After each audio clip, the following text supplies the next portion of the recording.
La Iglesia Isel La Paz, en el marco de la primera convención virtual de Isel Bolivia, se complace en presentar la plenaria Revelación e Iluminación, junto al doctor Alexander Mercado, coordinador de la sede del SRL en Barranquilla y pastor de la Iglesia Bautista Reformada Salvación y Vida Eterna, miembro de la Junta Directiva del Seminario Reformado Latinoamericano. Bueno, pastor, le damos la palabra. Muy bien, sea usted bienvenido. Estamos ansiosos por escuchar lo que tiene preparado para nosotros. Muchísimas gracias, mi hermana. Agradezco nuevamente su invitación a todos ustedes y espero que el Señor nos ayude en esta noche, nos asista por su Espíritu para que lo que Él quiere que nosotros aprendamos podamos hacerlo. Así que, por favor, permítanme orar antes de dar inicio a nuestra exposición de la noche de hoy. Padre Santo, Dios Todopoderoso, te damos las gracias, muchísimas gracias en esta noche por el poder compartir con cada uno de mis hermanos, Señor, en este precioso país de Bolivia. Espero que tu gracia, Señor, siga siendo abundante sobre nuestras vidas, que tú nos ayudes a exponer tu palabra, a exponerlo con sabiduría de lo alto, Señor, y que tu nombre sea glorificado para la gloria de Dios Padre, en Cristo Jesús, Señor nuestro, en el poder de tu Espíritu Santo. Amén. Muy bien, permítanme, voy a compartir pantalla para que de esta forma eh, podamos tener un bosquejo mucho más claro de de lo que quiero compartir ahora. O no sé si ustedes en las diapositivas que mandé, ustedes me pueden ayudar con la compartiendo allá. Claro que sí, pastor. Nosotros la tenemos. Perfecto, Por favor, vamos a maravilloso. compartir.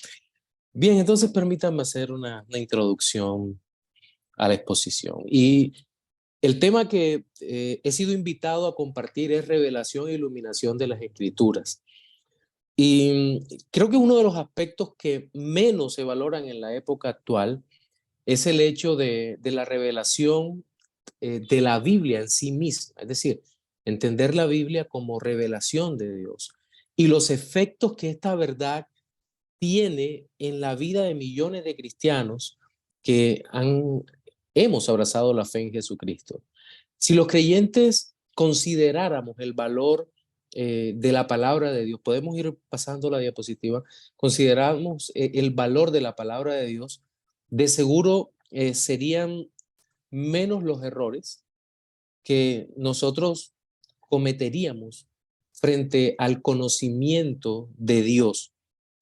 Y todo esto, el por qué no valoramos la revelación de la Biblia, creo que en parte es por la influencia tan nefasta que ha tenido la teología contemporánea negativa en nuestro tiempo, marcado sobre todo por la crítica textual, que le ha restado la confianza o le ha quitado la confianza a los cristianos para que puedan abrazar la fe en Jesucristo, dando total crédito, total fe a lo que dice el Señor acerca de la salvación del alma con relación a Dios mismo, a lo que Dios ha decretado y lo que Dios en su providencia controla desde su palabra para con nosotros. Si nosotros presentamos en orden cronológico las distintas doctrinas sobre la revelación que se ha dado en la historia, seguramente nos vamos a encontrar con una especie de ciclo donde ha habido negación, por una parte, negación de la palabra de Dios, luego ha habido, o primero ha habido duda, luego negación, pero posteriormente reafirmación y luego lucha y victoria final de la fe, porque la Biblia es, dice la palabra de Dios, viva y eficaz y más cortante que toda espada de dos filos. Ahora bien, en la historia reciente, especialmente a partir del siglo XIX, la alta crítica ha desafiado al Dios vivo mediante sus formulaciones paganas y no solo al ala conservadora de la iglesia, porque cuando ataca la revelación, la inspiración y la iluminación, tanto los teólogos liberales como los neoliberales y los neortodoxos y otros muchos cercanos a ellos, lo que hacen es sembrar una especie de duda o de escepticismo radical que termina haciendo que las personas no confíen en la palabra de Dios a pesar de encontrarse una y otra vez con la revelación objetiva de Dios. Es decir, lo que hacen ellos es tratar de volver a la palabra de Dios una palabra no objetiva, sino subjetiva y relativa o relativista. En épocas más recientes, el denominado neoprotestantismo, a través de percepciones individuales, es decir, un sentir supuestamente relacionado con Dios, pero sin relación con la palabra de Dios, con la obra de salvación, ha tratado de despojar a la revelación de Dios de su contenido salvador o soteriológico. Y en consecuencia, ha intentado arrojar a Cristo fuera de las páginas de la Biblia, reemplazándolo por un ídolo local hecho a imagen y semejanza del hombre que puede enriquecer, sanar, ayudar a cumplir los deseos mundanos, pero es incapaz de mostrarse como el rey soberano del todo el universo y de la vida de los creyentes. Es decir, que a través de ese ejercicio se separa el contenido de la Biblia de la verdad revelada. Y es cuando la predicación se hace infructuosa desde todo punto de vista. La predicación se hace infructuosa porque no proclama el centro del evangelio, que es la vida y obra de nuestro Señor y Salvador Jesucristo. La consecuencia de todo esto es que sumerge al creyente en una visión nihilista de la fe. Cuando hablo de nihilismo, hablo de una visión de la vida sin sentido. Es decir, el hombre siente que le falta algo, percibe que en su vida le falta algo cuando en realidad le falta todo. Le hace un profundo daño y termina por destrozar la esperanza que el hombre debe tener en Dios, porque la esperanza que el hombre tiene en Dios debe partir de la Biblia.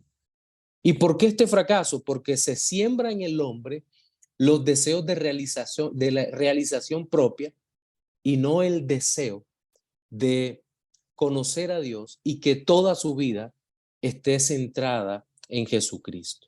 En mi exposición de hoy voy a compartir el tema de revelación e iluminación y vamos a inicialmente a ofrecer una base bíblica de apoyo.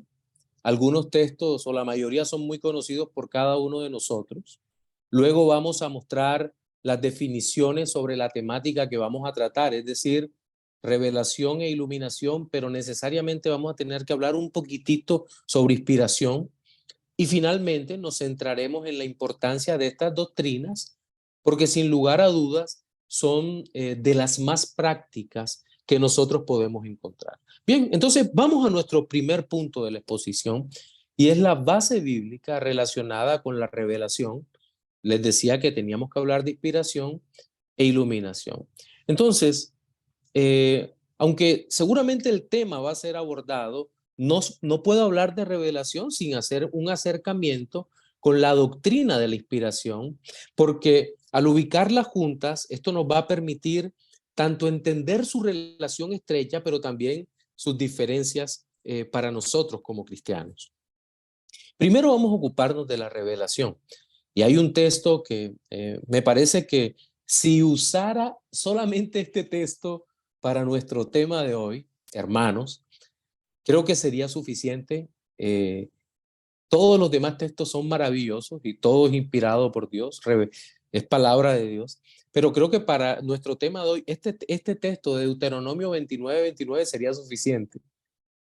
Presten atención a la lectura. Voy a leer en Reina Valera 1960. Dice: las cosas secretas pertenecen a Jehová nuestro Dios, mas las reveladas son para nosotros y para nuestros hijos, para siempre, para que cumplamos todas las palabras de esta ley. Les decía que sería suficiente, ¿por qué? Porque tanto el concepto de revelación como el concepto de iluminación aparecen en este conocido texto donde Moisés escribe, inspirado por Dios, el propósito por el cual Dios se ha dado a conocer.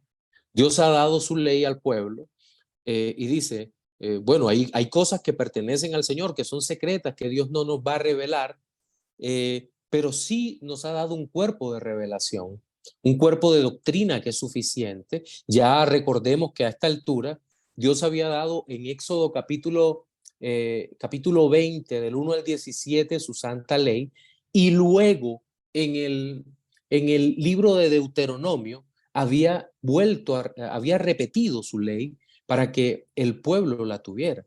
Y en este momento, un momento crucial en la historia de Israel, justo antes de entrar a Canaán, Moisés, y a punto de morir Moisés, porque ya Dios le había revelado que él no iba a entrar en Canaán.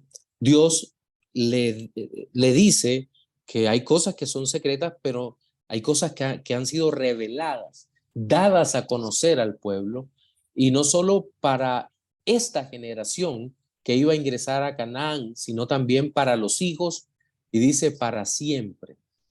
Y me llama la atención que el propósito de esta revelación queda ampliamente escrito cuando dice que el propósito es que cumplamos la palabra de Dios, para que cumplamos todas las palabras de la ley. Es decir, siempre que veamos el concepto de revelación de la palabra de Dios y de iluminación de la palabra de Dios, hay un propósito salvador. Esto lo voy a estar repitiendo a lo largo de toda nuestra conferencia. Dios ha revelado su palabra y nos ilumina su palabra con un propósito salvador, no con un propósito de curiosidad.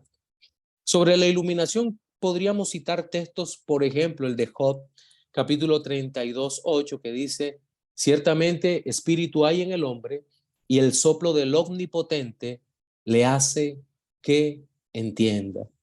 Nuevamente, la iluminación tiene que ver con la comprensión. Pero sobre la inspiración, seguramente el texto que conocemos más es 2 Timoteo 3, 16 y 17, que nos dice que toda la escritura es inspirada por Dios y útil para enseñar, para redarguir, para corregir, para instruir en justicia, a fin de que el hombre de Dios sea perfecto, enteramente preparado para toda buena obra. Pero un pasaje que tampoco podemos dejar de lado es 1 de Pedro 1, 20 y 21, que dice, entendiendo primero esto, que ninguna profecía de la Escritura es de interpretación privada, porque nunca la profecía fue traída por voluntad humana, sino que los santos hombres de Dios hablaron siendo inspirados por el Espíritu Santo. Entonces aquí vamos viendo que la inspiración tiene que ver con la producción del texto, con la firma de Dios, por decirlo de alguna manera, de que aquel texto es comunicado por Dios. Es lo que valida el contenido. Entonces, es lo que nosotros observamos y por eso la importancia de la revelación, de la inspiración y por supuesto, de la iluminación del Espíritu Santo de Dios. Salmo 119, 160 también dirá, la suma de tu palabra es verdad y eterno es todo juicio de tu justicia. Pero cuando pensamos en la iluminación divina, su significado y la dirección que tiene,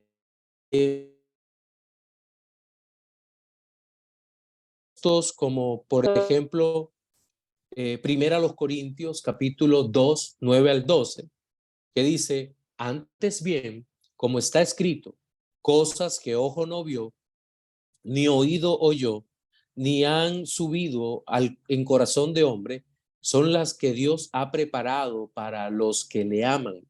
pero Dios nos la reveló a nosotros por el Espíritu, porque el Espíritu todo lo escudriña, aún lo profundo de Dios. Porque ¿quién de los hombres sabe las cosas del hombre, sino el Espíritu del hombre que está en él? Así tampoco nadie conoció las cosas de Dios, sino el Espíritu de Dios. En el Antiguo Testamento, nosotros vamos a encontrar la palabra gala para revelación, que significa dar a conocer algo que estaba escondido u oculto.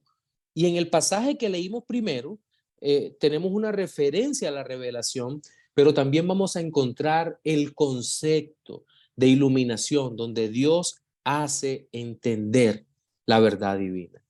Sobre la iluminación, pues bien, también en 1 Corintios 12, del 12 al 14, observen lo que dice. Nosotros, hablando de los creyentes, esto va a ser muy importante tenerlo en cuenta. Iluminación creyente. Iluminación creyente. Siempre va a estar actuando de esta manera. El no creyente no es iluminado, y el día que sea iluminado, inmediatamente pues va a dejar de ser incrédulo para convertirse en un creyente.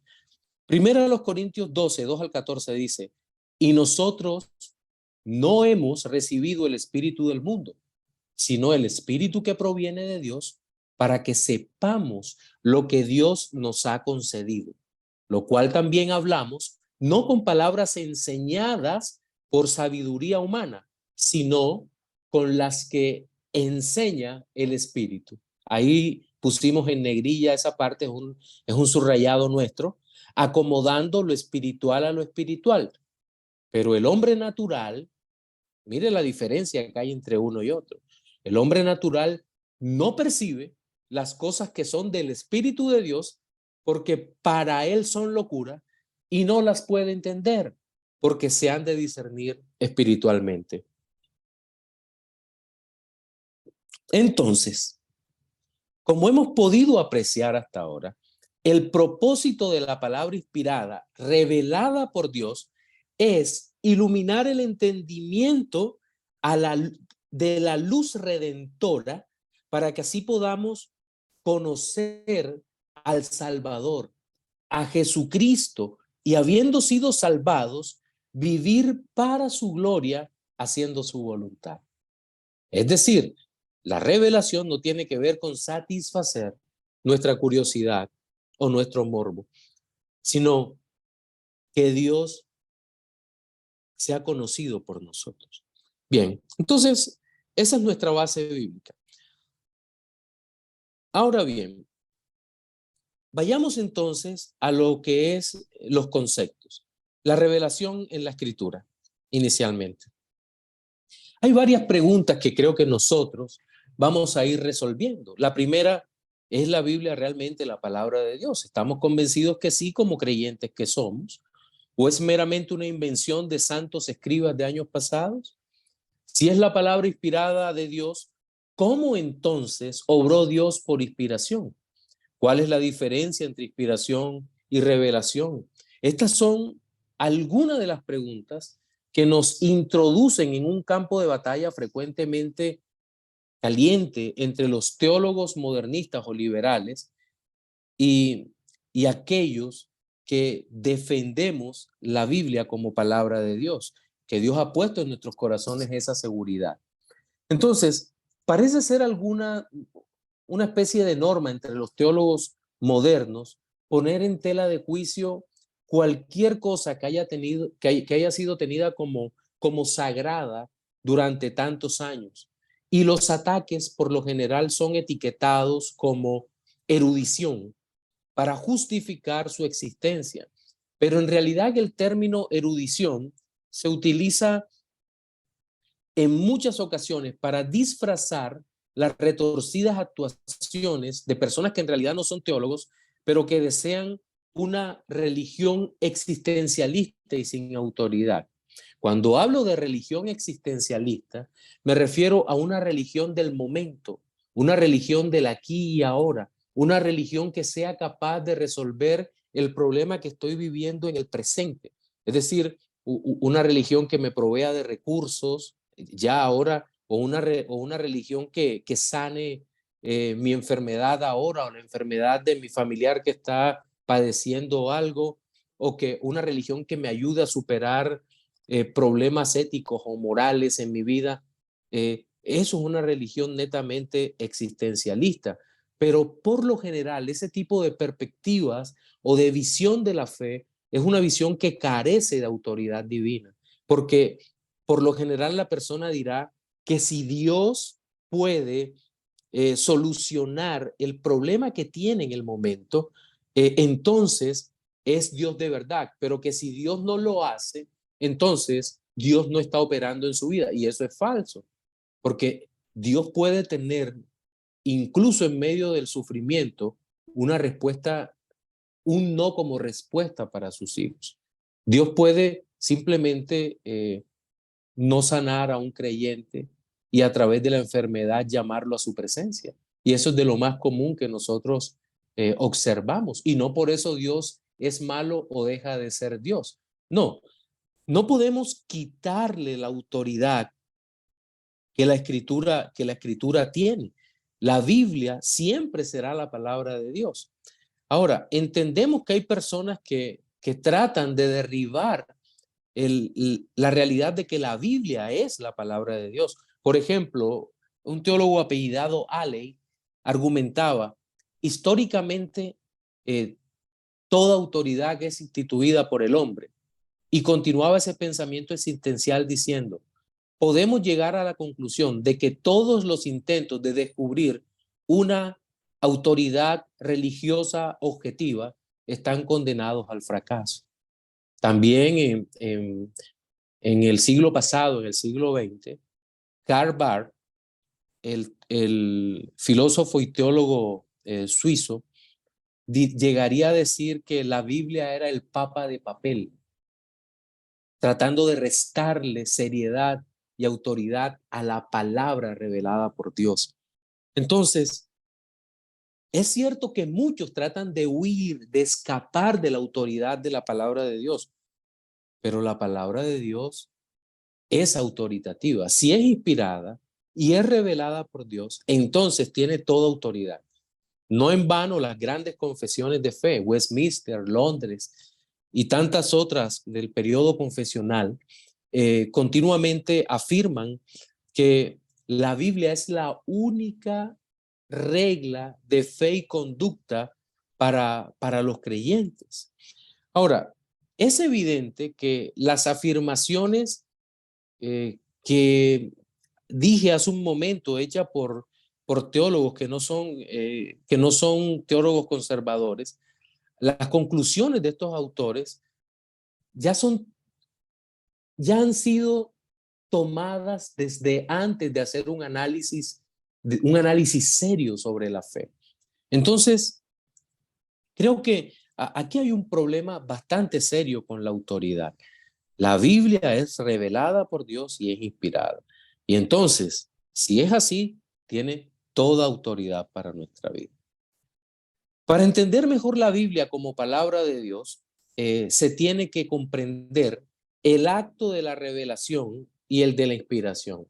Se tiene que entender que la revelación y la inspiración no se refieren a la misma manera en que Dios nos dio su palabra. Nuestro entendimiento de ello sustanciará también el hecho de que Dios ha actuado en el pasado en su manifestación de sí mismo al hombre. Así, consideremos ahora, en primer lugar, el aspecto de la revelación y luego veremos su relación con la inspiración. De manera llana, podríamos decir que la revelación es la acción mediante la cual Dios da a conocer a la criatura de manera objetiva y clara a través de un medio que es tanto el portador de la verdad objetiva como la verdad misma, es decir, la Biblia. Ahora bien, es cierto que hay dos revelaciones y la naturaleza proporciona una lectura rápida de la obra creadora del Señor, pero solo la palabra escrita nos habla de la obra redentora y de su providencia. Escuchen esto. En toda la Biblia nosotros tenemos a Dios dándose a conocer y podemos hacer un recorrido desde el Antiguo Testamento. Después de la caída, Génesis capítulo 3, nosotros encontramos que continuamente Dios está apareciendo al hombre apartado de él. Es decir, Dios se está revelando, está presentándose al hombre, diciéndole quién es él.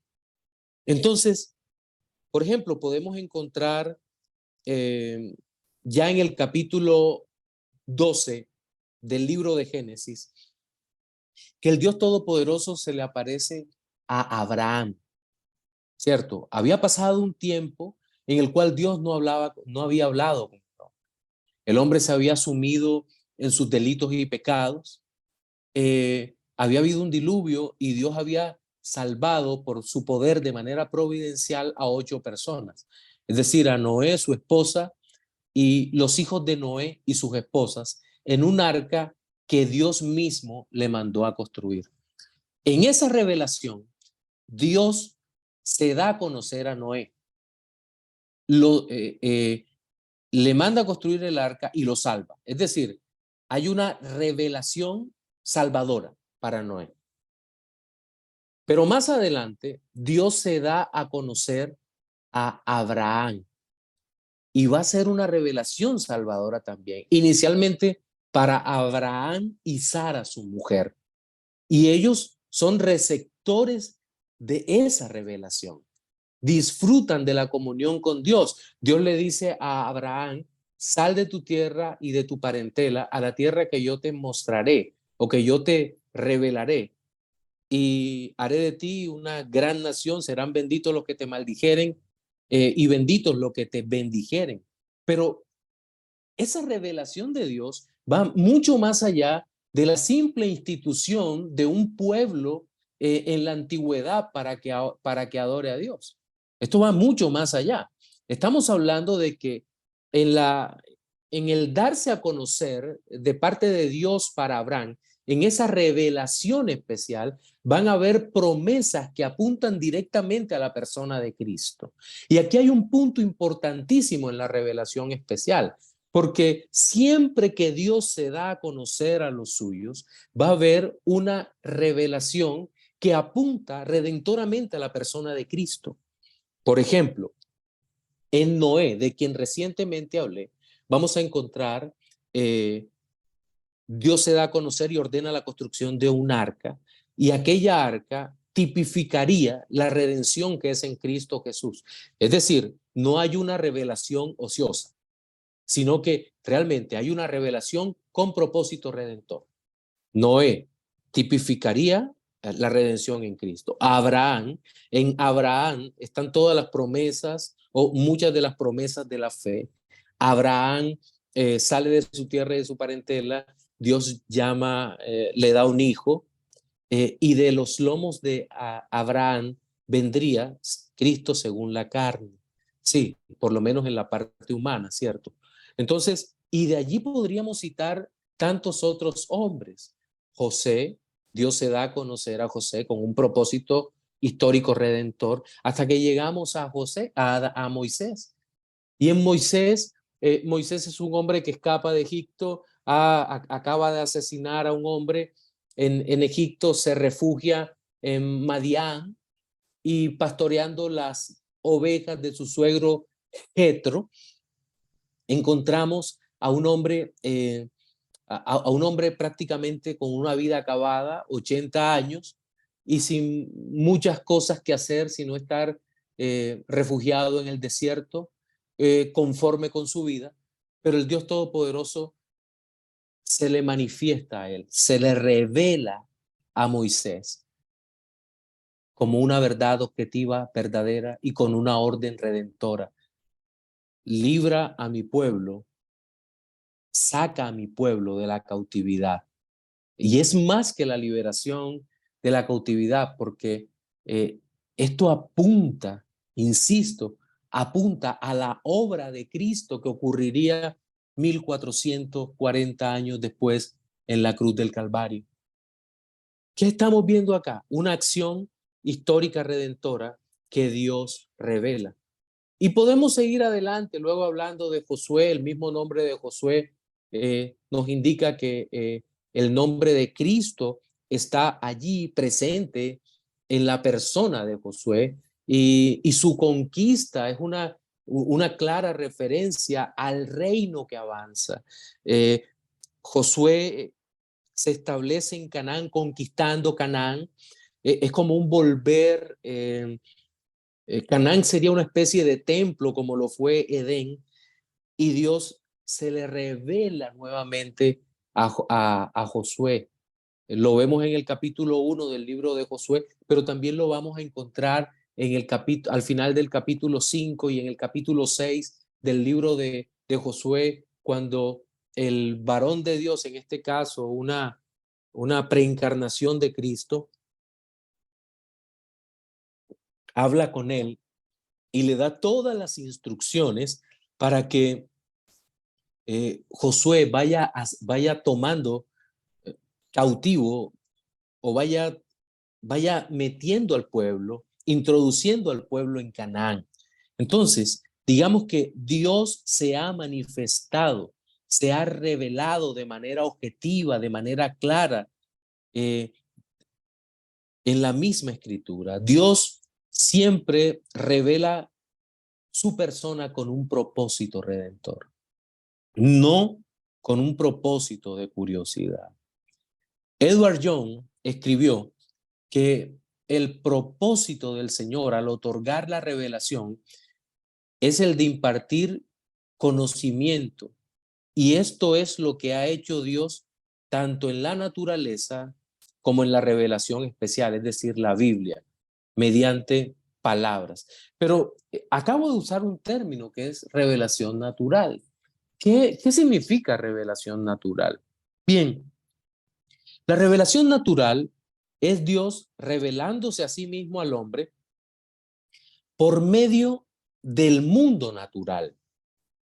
La Biblia nos presenta la revelación natural afirmando que la existencia y la presencia de Dios pueden ser deducidas del orden, de la belleza de la naturaleza.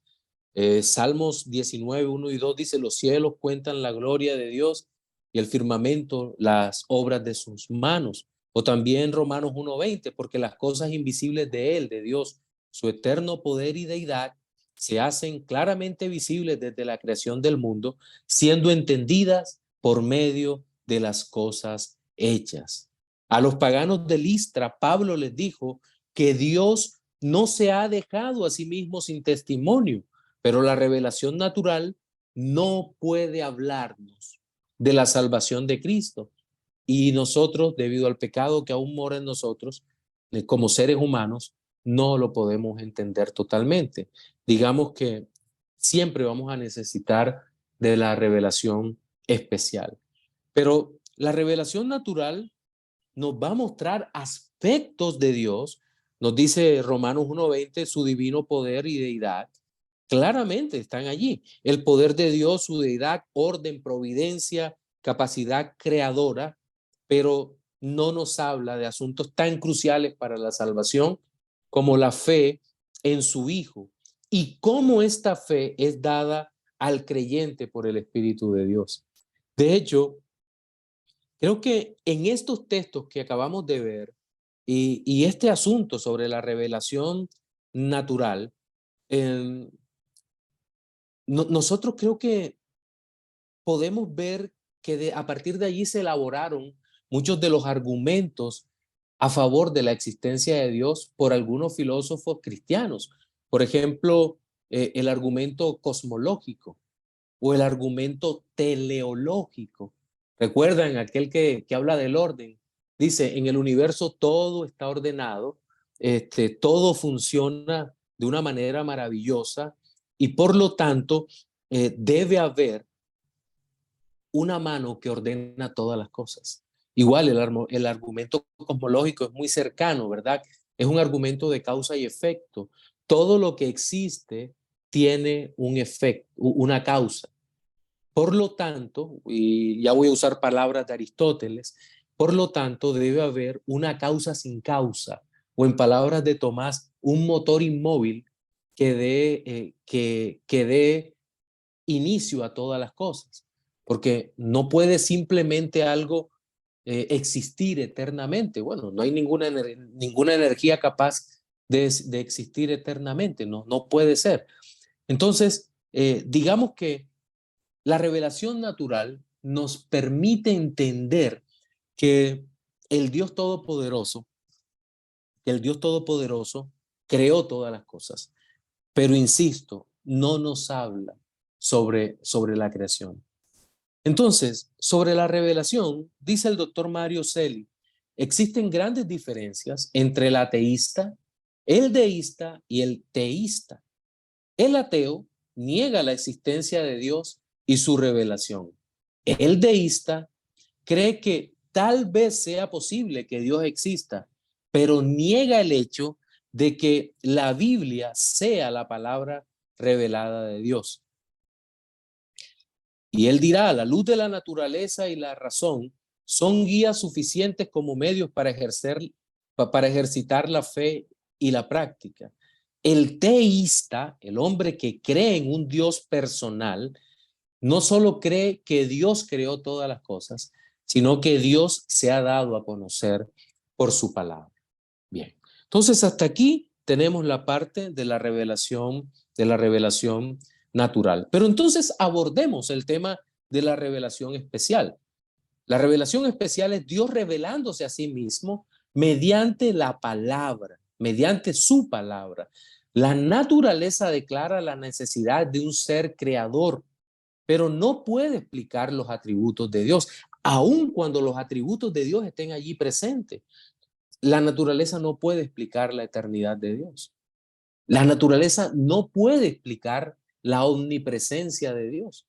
¿Cómo es posible que el Dios de la Biblia esté presente en todos los lugares del universo de manera plena? No una parte de Dios. Recordemos que Dios es simple en su naturaleza espiritual. Por lo tanto, no puede ser dividido en partes. ¿Cómo entonces podemos explicar que Dios pueda estar plenamente en cada parte del universo? ¿De dónde sabemos eso? Lo sabemos por la Escritura. La Escritura nos dice, ¿se acuerdan? Salmo capítulo 139. ¿A dónde huiré de tu espíritu? Si subo al cielo, tú estás allí, pero si decidiera bajar al Seol, o si fuera posible bajar al Seol, allí estás tú. Es decir, la plenitud de Dios está en todo lugar del universo, como Kuyper decía. No hay un solo lugar del universo, un solo centímetro del universo en el cual Dios no esté presente y diga, es mío. Gessner pregunta con razón, ¿nos permitirá él, hablando de Dios, saber que existe solo para ocultar de nosotros todo conocimiento de cómo existe y cuáles son sus propósitos eternos? ¿Nos abrirá el apetito solo para matarnos de hambre?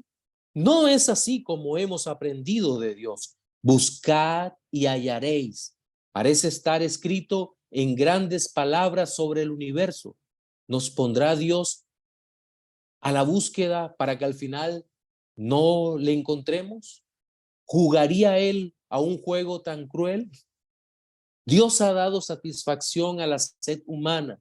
Esta fuente de satisfacción es la revelación especial, la Biblia. Dios revelándose a sí mismo al hombre en palabras. Es el más pleno sentido de revelación. Clark Pinnock, bueno, seguramente alguno puede conocer a este autor. Este autor fue bastante conservador en un momento, pero lastimosamente luego empezó un descenso teológico hacia las profundidades del liberalismo y se perdió todo el hermoso trabajo que hacía en favor de la revelación bíblica. Pero tomando una parte de su trabajo que se llamó Revelación Bíblica, el fundamento de la teología cristiana, que todavía es un libro que publica la colección teológica contemporánea, tomé algunos apartes que son muy buenos. No me atrevería a tomar los últimos trabajos antes de su muerte, pero en estos trabajos dice cosas maravillosas sobre la revelación. En primer lugar dice, la revelación es una actividad de la gracia divina, un don gratuito y voluntario que tiene como meta la salvación de los pecadores.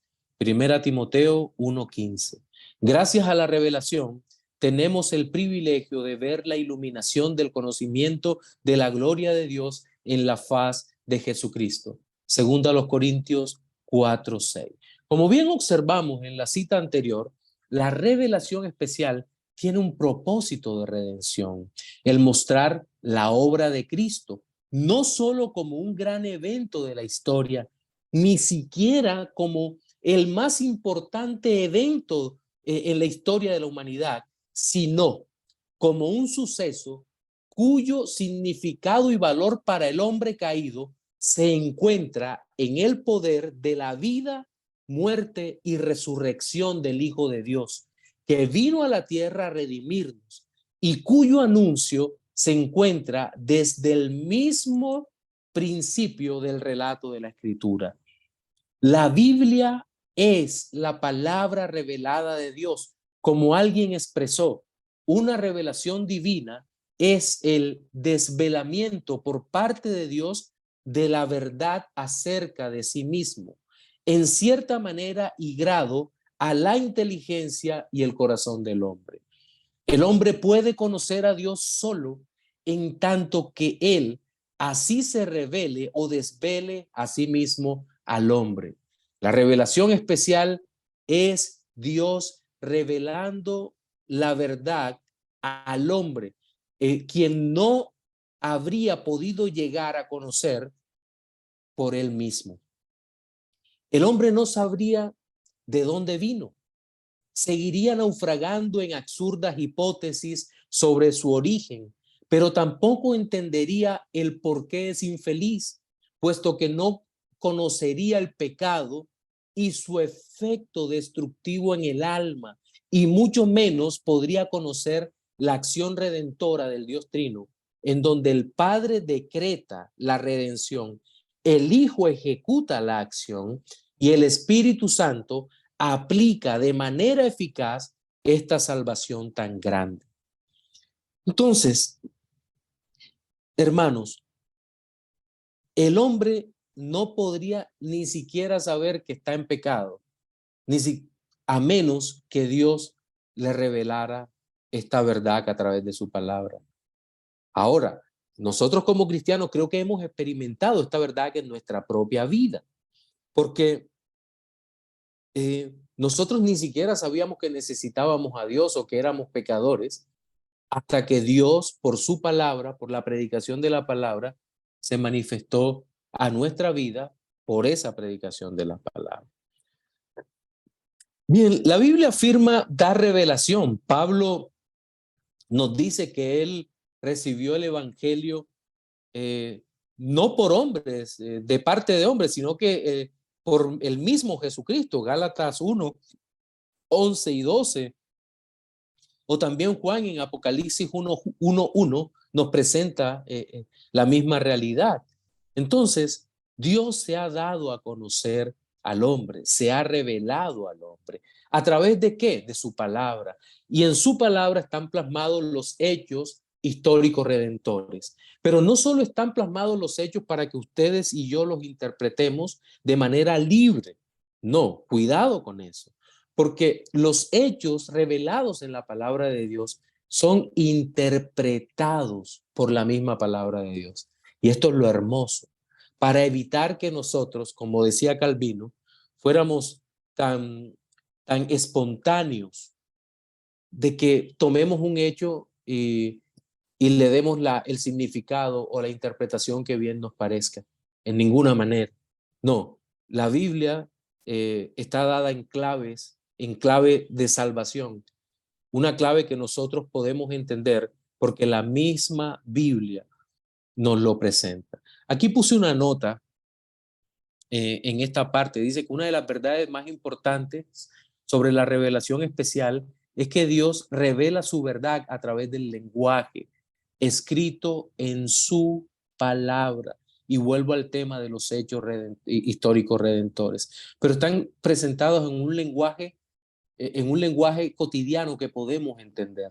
Dios no nos ha puesto en una serie de claves que debemos encontrar el significado o el súper secreto como los gnósticos, no. La palabra de Dios está en un lenguaje claro. Lo que Dios quiere que hagamos, lo ha ordenado. Esa es la revelación de Dios. Bien, entonces, todos los hechos de la Biblia, aún desde el Antiguo Testamento, han sido presentados de una manera tal que aún desde el Antiguo Pacto nos apuntan hacia Cristo, hacia la venida de Cristo. No solamente en los primeros 5 libros, en el Pentateuco o la Torá, donde se da la ley, sino que en los libros posteriores que nosotros clasificamos acá como libros históricos de esta maravillosa revelación, observamos que Dios tiene o siempre ha tenido un propósito de anunciar la venida de Cristo. No es como alguna vez leía en un libro hace muchísimos años, cuando empecé mis estudios de teología, en donde el autor dice: el Antiguo Testamento es la historia del pueblo de Israel y el Nuevo Testamento nos habla de la obra de Cristo, como si fuese posible separar una cosa de la otra. No, toda la Escritura habla de Cristo. Toda la Escritura revela a Cristo. Toda la Escritura anuncia a Cristo. Si no, ¿o acaso los apóstoles no predicaron usando el Antiguo Testamento? Porque toda la Escritura es revelación de Dios. Perdón, toda la Escritura es inspirada por Dios. Toda la Escritura. Y toda la Escritura está revelada con el propósito de mostrar a Cristo como el Salvador. Bien, entonces, pero ¿qué ocurre? Ocurre que muchas veces nosotros tratamos a la revelación de una forma demasiado personal. Saltamos de la interpretación al texto. ¿Qué dice la Biblia para mí? Seguramente a ustedes muchas veces les pasó, porque también nos ha pasado, que creemos que buscar consuelo en la revelación de Dios y que pedimos iluminación para entender la palabra de Dios es para que voy a abrir la Biblia para ver qué me dice Dios de inmediato, un salto del texto a mi vida. Y eso es peligroso, porque podemos reducir o podemos encerrar la obra de Cristo en un plano netamente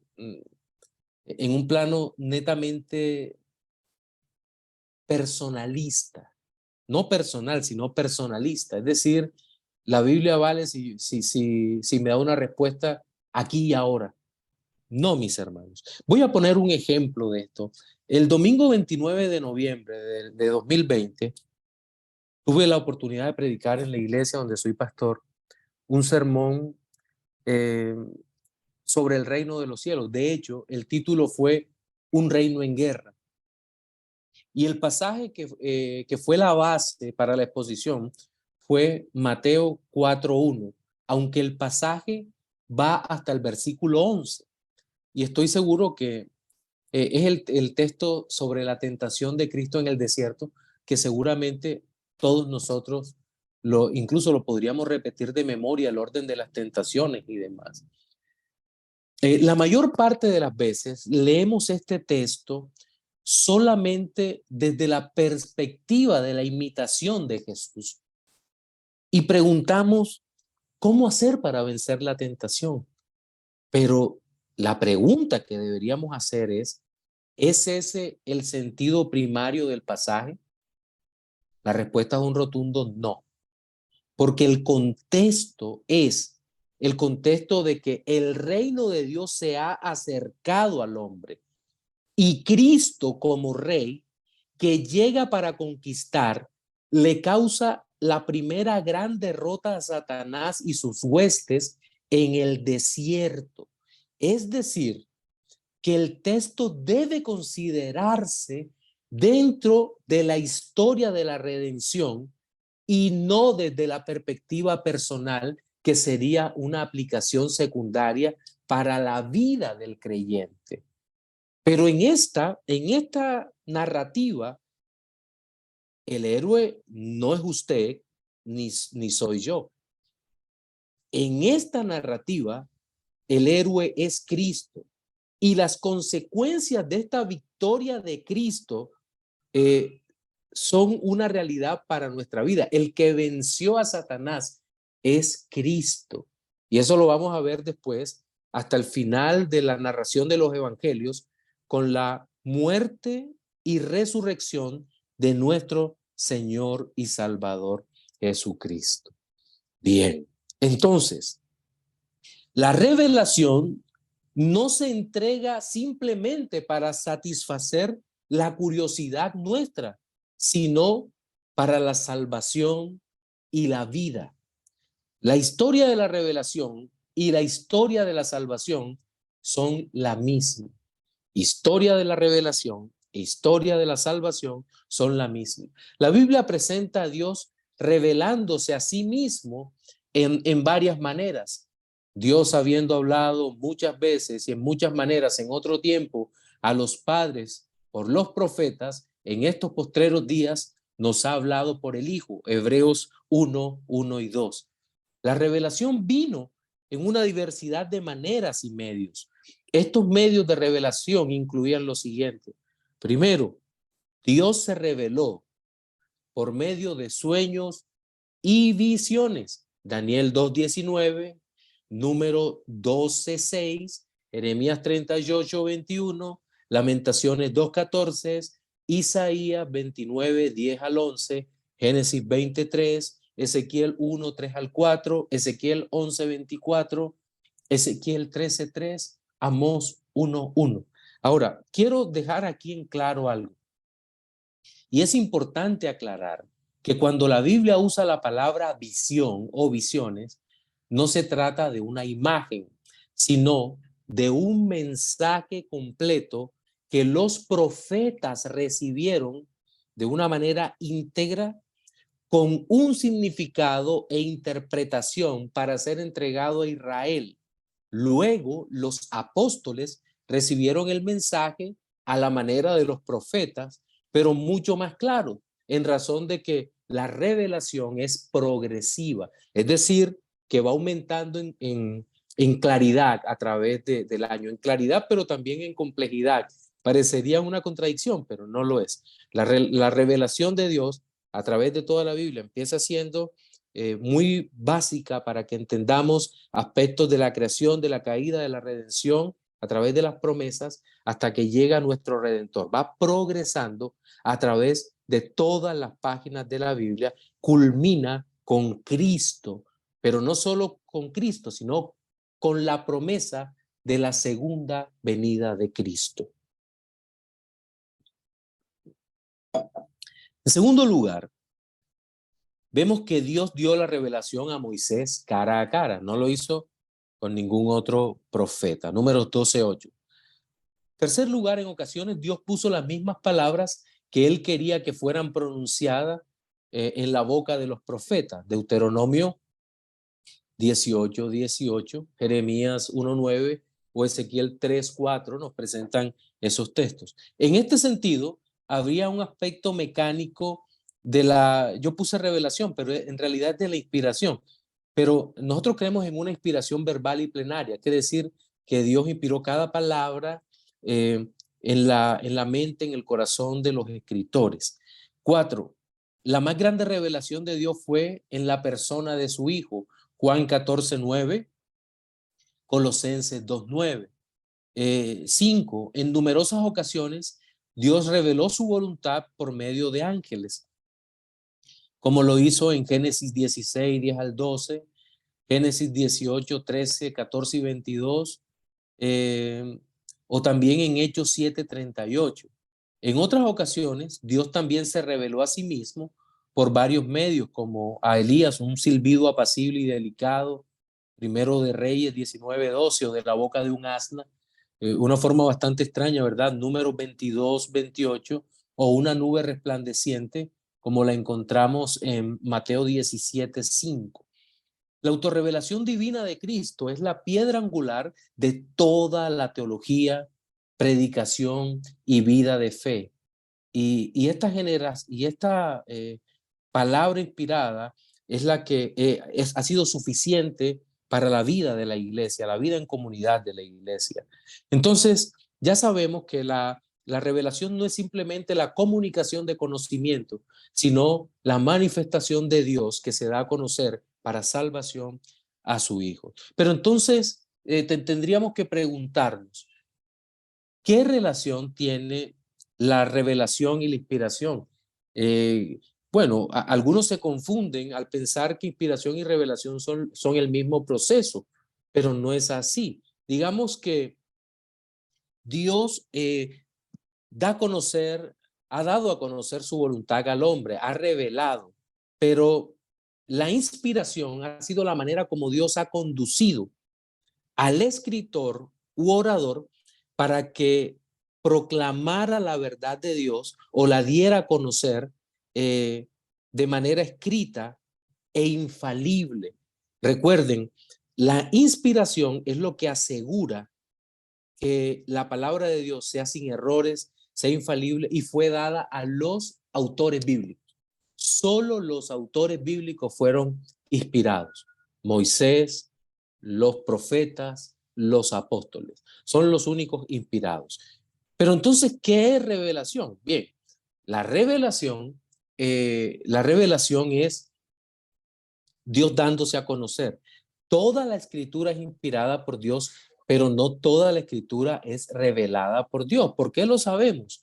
Porque Lucas dijo, yo he puesto en orden todas las cosas que entre nosotros han sido ciertísimas. O la carta que le escribe el tribuno Claudio Lisias, es una carta que había escrito otra persona. O los dichos de los filósofos que el apóstol Pablo cita. Esos dichos no son inspirados por Dios, no son revelados por Dios, pero sí son inspirados por Dios en la mente del autor para que de manera inspirada lo ponga en su lugar en la escritura. Entonces, es importante que eso quede en nuestros corazones bien escrito y bien guardado allí. Ahora, ¿cuál es el mensaje central de toda la revelación? Quiero repetir esto porque creo que es lo más importante de toda esta conferencia. El mensaje central de toda la revelación es Cristo. Cristo es la revelación misma, la imagen viva del Dios invisible. Cristo le dijo a sus discípulos, quien ha visto a mí, le dijo a Felipe, quien me ha visto a mí, Felipe, ha visto al Padre. Entonces, allí podemos estar totalmente tranquilos por eso. Ahora, habiendo entendido la diferencia entre uno y otro, entramos a la parte final, que es la iluminación del Espíritu. Cuando hablamos de revelación inspirada de Dios, entonces Dios se ha dado a conocer a sí mismo. Ha asegurado que los que escribieron la palabra de Dios escribieran de manera infalible y escribieran todas las palabras que Dios quería que escribieran, inspiración. Pero ¿cómo entendemos entonces eso que Dios ha dado a conocer? Pues el Espíritu Santo asegura a que el creyente pueda entender la palabra de Dios a través de la iluminación. Su espíritu obrando en nuestra alma de una manera poderosa para que podamos entender la revelación. Por ahí hay un dicho neortodoxo que después fue tomado por el neopentecostalismo y el neocarismatismo que decía que la Biblia, si no la entendíamos, no era palabra de Dios. Algo así como, si está escrita es logos, pero si la entendemos es rema. Eso no es cierto, porque la palabra de Dios es palabra de Dios, entendámosla o no la entendamos. Dios ha tenido misericordia de nosotros y nos la ha dado a conocer, pero Dios nos ha permitido entender su palabra para salvación, nos ha iluminado. La iluminación consiste en la obra del Espíritu Santo dándonos a entender su palabra, dando entendimiento redentor, llamémoslo de esa manera, para que podamos comprender su palabra. Y al creyente le da entendimiento para preservación de su vida, para que podamos vivir de acuerdo a su mandato. Dios ilumina nuestra mente. Por ejemplo, en 1 Corintios 1:18 dice, porque la palabra de la cruz es locura a los que se pierden, pero a los que se salvan, esto es a nosotros, es poder de Dios. En 1 Corintios 2:14, pero el hombre natural no percibe las cosas que son del Espíritu de Dios porque para él son locura y no las puede entender porque se han de discernir espiritualmente. Es decir, es una acción espiritual de Dios en nuestra vida. En Lucas 9:45 dice, mas ellos no entendían estas palabras, atento, Lucas 9:45, no entendían estas palabras porque les faltaba iluminación. En Lucas 24:45 dirá, entonces les abrió, les iluminó el entendimiento para que comprendieran las escrituras. Entonces, hay una acción divina que el Espíritu Santo hace en nosotros. No es la revelación, no es la inspiración, es la iluminación mediante la cual nosotros podemos entender la Biblia para redención. El no creyente no puede entender la palabra de Dios para redención. Y ahí están, por ejemplo, los teólogos liberales.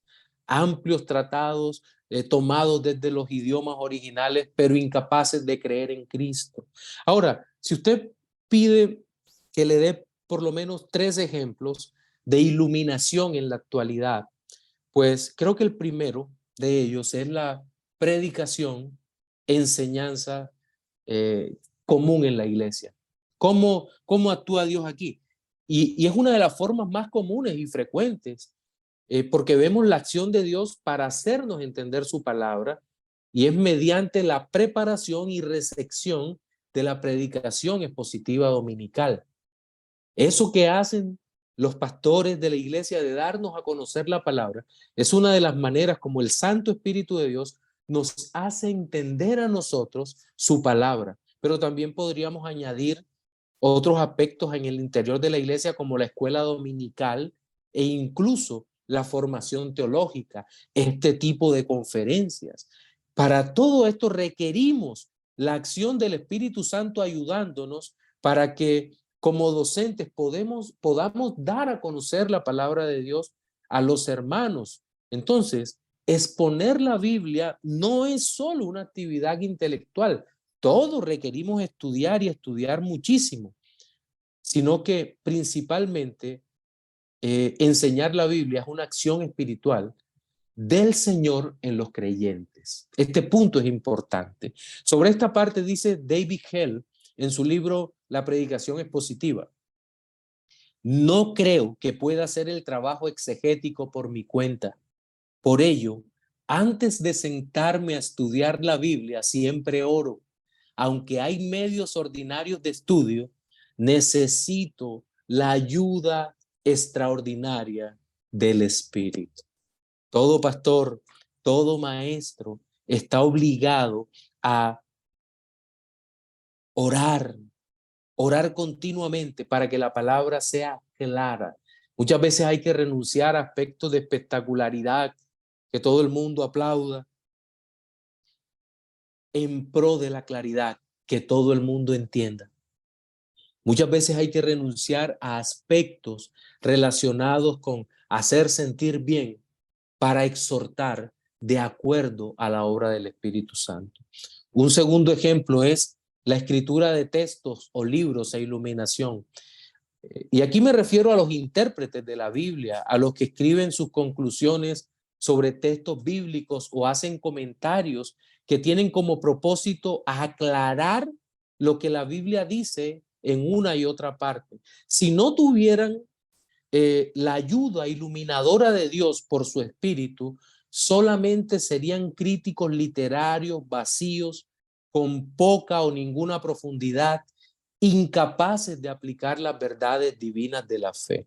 Y creo que el efecto negativo de esto son aquellos hombres, los autores liberales, que han escrito muchísimos libros con datos muchas veces interesantes, pero que se quedan en la superficie, no pueden profundizar en la vida porque no les ha resplandecido la obra del Espíritu Santo.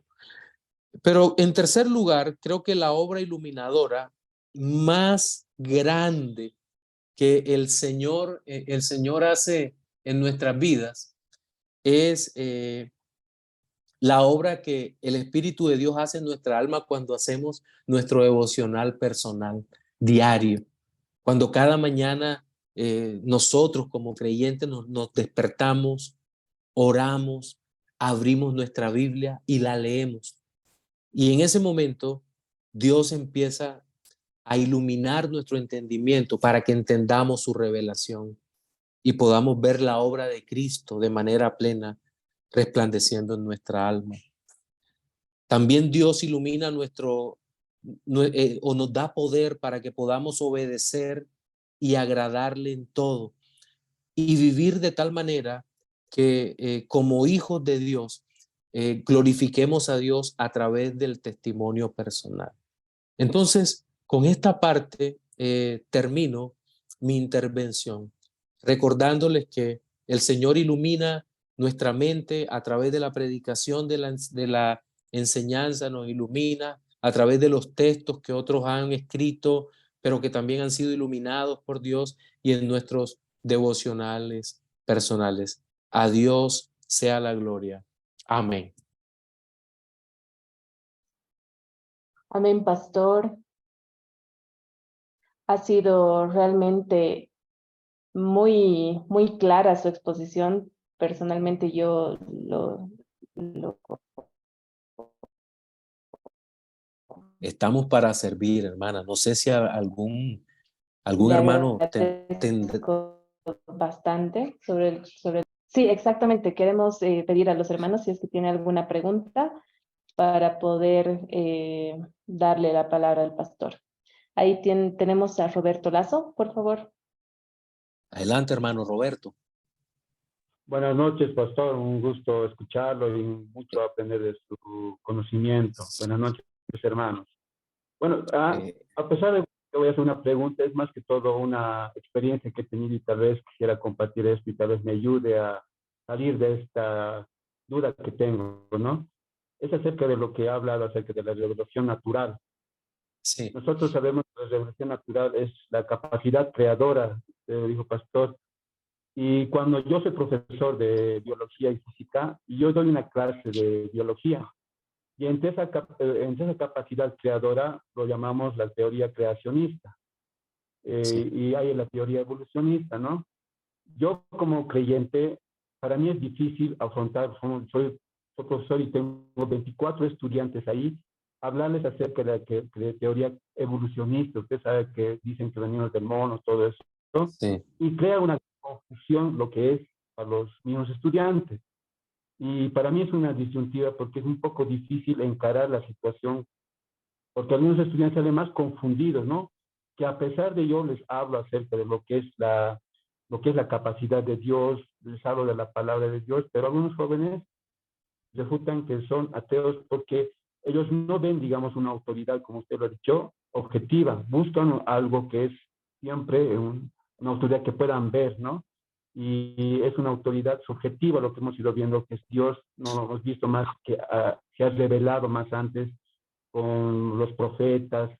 Y para un joven en esta época es mucho más difícil porque usted ha visto la tecnología, ha ido perdiendo más valores, todo eso. ¿Y cómo nosotros como educadores podríamos encarar esa situación, ya que al mismo estudiante trae más confusión el hecho de hablar de teorías donde se está obligando, o sea, estas teorías son obligadas a pasar, son requisitos para que ellos pasen, ¿no? No puedo tampoco obviar, entonces, ¿de qué manera no puedo confundir a los jóvenes de hoy en día, pastor? Bueno, es una buena pregunta, sobre todo porque si tú te das cuenta, la idea evolucionista no es una teoría, es una hipótesis. porque la teoría tiene una carga probatoria muchísimo más grande. Es requiere una serie de situaciones que sean probadas y que sean comprobadas con pares académicos. Pero la hipótesis evolucionista no tiene esa capacidad. Y creo que nosotros como cristianos necesitamos en ese aspecto ser más confrontativos. Decirle, ¿ustedes creen eso?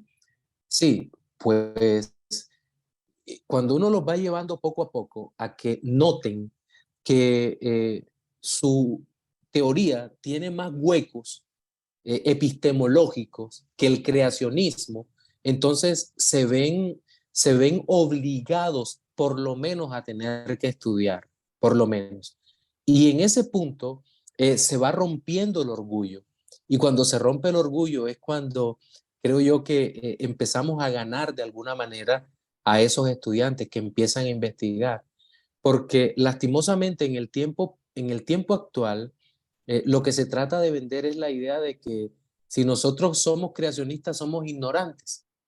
¿Y cuán alejados estamos de la realidad? Porque, por ejemplo, uno de los padres del genoma humano es un creyente. Y hay una lista de científicos en la historia que han sido creyentes. Y hoy en día en la misma academia, la hipótesis de la evolución ha caído en desgracia debido a la cantidad de fallas epistemológicas que tienen en su formulación. Entonces, desde la misma academia se puede golpear muchísimo. De hecho, hay una teoría, y esa sí es una teoría, que está creciendo rápidamente en los Estados Unidos, y es la del diseño inteligente, que estoy seguro que la has escuchado. La teoría del diseño inteligente nos muestra que hay un Dios creador, revelación natural, no, que hay un Dios creador, pero que ese Dios creador no nos dice que es el de la Biblia, pero nos dice que hay un Dios creador. Y cuando empiezan a buscar en los diferentes lugares, en algún momento tendrán que considerar al Dios de la Biblia. Y por lo menos ahí habremos ganado muchísimo, mi hermano, habremos ganado muchísimo cuando estos estudiantes sean confrontados con su propia ignorancia y con el propio orgullo.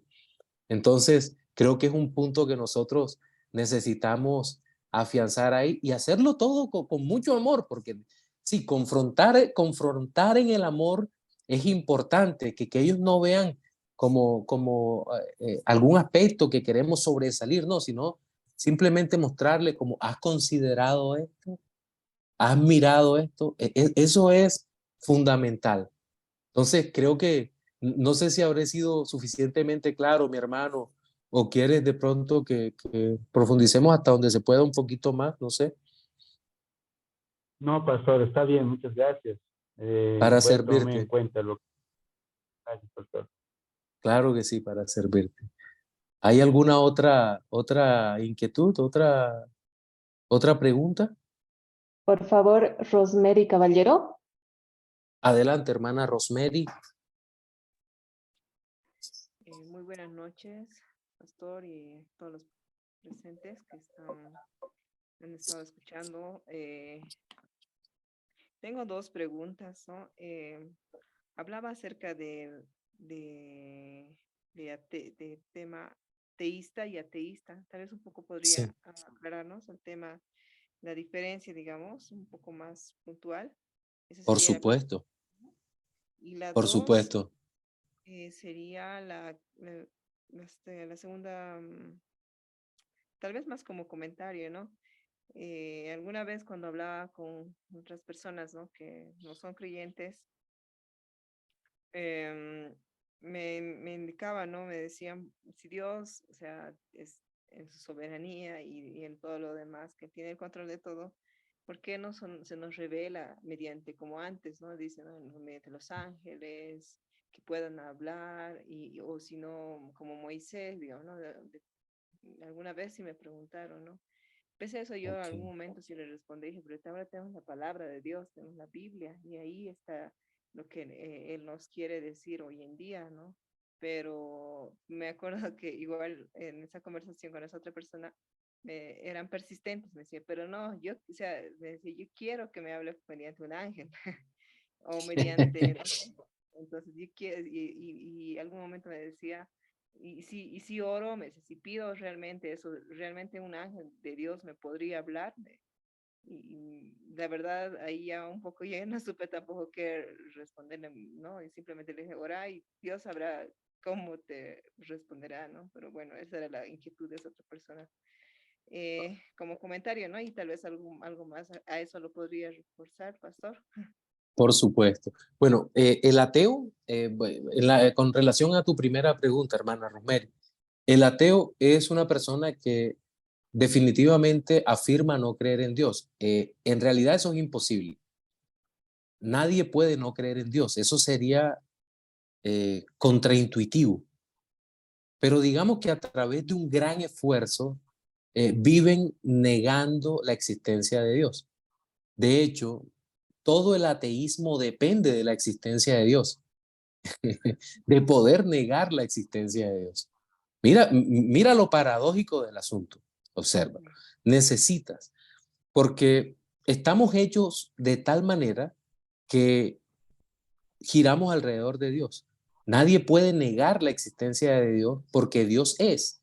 Si Dios no fuera, nosotros simplemente la existencia sería un imposible. Entonces, el ateo es alguien que conscientemente niega la existencia de Dios. Pero luego encontramos una clase intermedia, el deísta.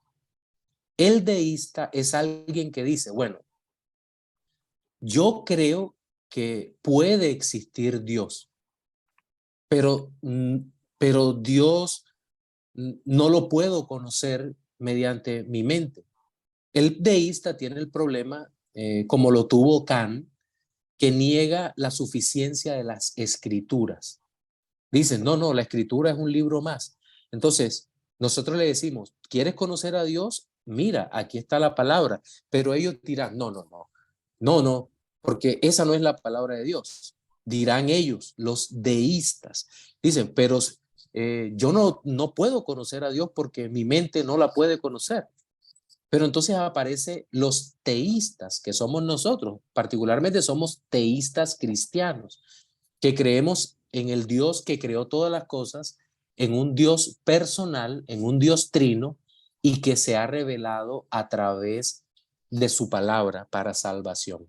Entonces, esas son, digamos, las tres clases, de seres humanos que hay. Hay otras divisiones. El ateo, está el ateo teórico y el ateo práctico, mientras que en los deístas también hay cualquier cantidad de personas allí, pero no vamos a entrar en esto. Pero en el teísmo cristiano sí somos todos los que creemos en un Dios personal que creó todas las cosas y nos ha salvado en Jesucristo y nos ha dado su palabra. En cuanto al segundo comentario que hiciste, me pareció muy, muy al lugar, porque curiosamente uno de los tíos que más amo, un hombre que le debo muchísimo, aún vive, resulta que él siempre me ha hecho el mismo cuestionamiento. Me dice, hijo, pero ¿por qué razón Dios no se me revela como se le reveló a Pablo en el camino a Damasco, una luz resplandeciente, o a Moisés en una zarza que ardía, o ¿por qué no se me aparece un ángel? Entonces me toca decirle, mira, es que todas estas revelaciones tienen que ver con la historia de la salvación. Si tú te das cuenta, Gedeón, Sansón, Moisés, forman parte de la historia de la redención. Dios no se te va a revelar a ti así, porque tú necesitas ser salvado. Y aunque ellos también, Dios los usó para salvar. Y ya la Biblia está cerrada, la revelación está cerrada. El canon, como decía el pastor José Ángel ahorita, está terminado, está cerrado. No hay más revelación. Entonces, no esperes eso.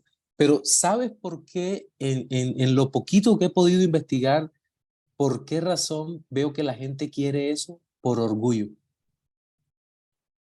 Orgullo.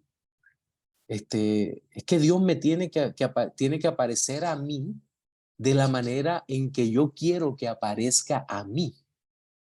Eso es darse más importancia de lo que realmente tenemos, ¿no? Dios ha decidido revelarse por su palabra y esa es suficiente. Y es suficiente y es autoritativa y es poderosa para cambiar la vida. Y creo que nosotros eh, tenemos que de muchas maneras enfatizar eso, sobre todo pastores que están aquí desde el púlpito. La suficiencia de la escritura, eso es importantísimo, la autoridad de la escritura, porque una vez creemos eso, eh, vamos a tener iglesias más firmes en Jesucristo y vamos a tener una acción evangelística mucho más poderosa de lo que pudiéramos tener en algún momento. Sí. Entonces, creo que hasta aquí mi respuesta a mi hermana acá. No sé si hay más preguntas. Sí, pastor, muchas gracias. Hay una pregunta que escribieron en el chat, que es la última. Dice, ¿podría aclarar el concepto de neoprotestantismo, por favor? Sí, claro. Recuerden que todo lo que tenga neo, por lo general lleva una herejía de por medio. Todo lo que en el cristianismo lleve neo. Por ejemplo, neortodoxia, Barth, Bullman, Bonhoeffer, Kierkegaard, todo eso es herético, así de sencillo. Entonces, el neoprotestantismo, yo creo que está en esa línea en donde se tratan de hacer nuevas verdades para la fe. Por ejemplo, la falsa doctrina de la prosperidad hace parte del neoprotestantismo, en donde se vende la prosperidad como el bien mayor de Dios. Y eso no es cierto. Lo mejor de Dios es Dios mismo, Cristo. Dios nos dio a su Hijo Cristo y no hay nada mayor que Dios nos pueda dar. En ese sentido, los que apuntan hacia la doctrina de la prosperidad son poco ambiciosos porque se conforman con poco, se conforman con este mundo y Satanás los tiene enredados en eso. Entonces, no ven que el mayor regalo de Dios es Cristo. O sea, no hay riqueza más grande que Dios te pueda dar. Ni siquiera Dios te puede dar algo más grande que eso, su Hijo. No hay nada más grande en el universo. Entonces, el neoprotestantismo niega de manera práctica eso. Igual otras doctrinas como que la Biblia no es suficiente o que hay nuevas revelaciones, hacen parte del neoprotestantismo. No hay nuevas revelaciones. Ya la Biblia se cerró, la Biblia es suficiente, la Biblia es todo lo que necesitamos, la Biblia es todo lo que necesitamos creer. Y en la medida que ese pensamiento esté en nuestra alma, creo que vamos a poder reposar más en el Señor. Entonces, todos estos movimientos neoprotestantes son así. Creo que lo peor dentro de los movimientos neoprotestantes son las iglesias emergentes. Seguramente ustedes allá también en La Paz y en toda Bolivia las tendrán, que ni siquiera se llaman iglesias. Y el pastor ni siquiera se quiere llamar pastor, sino que es más un coach que hace una especie de motivación y hay una espiritualidad toda extraña. La banda está muy cerca de ellos, bueno, todavía tienen banda, están muy cerca de ellos y se acercan mucho a las personas con técnicas psicológicas, técnicas sociológicas. Son iglesias emergentes que tratan de tener una espiritualidad distinta a la que la Biblia realmente afirma. Entonces, todo eso entran dentro de los movimientos neoprotestantes, que tampoco es que sean muy nuevos. Eso ya viene desde un poquito antes de la mitad del siglo pasado y vienen ganando muchos espacios, sobre todo desde los Estados Unidos. Vienen golpeando.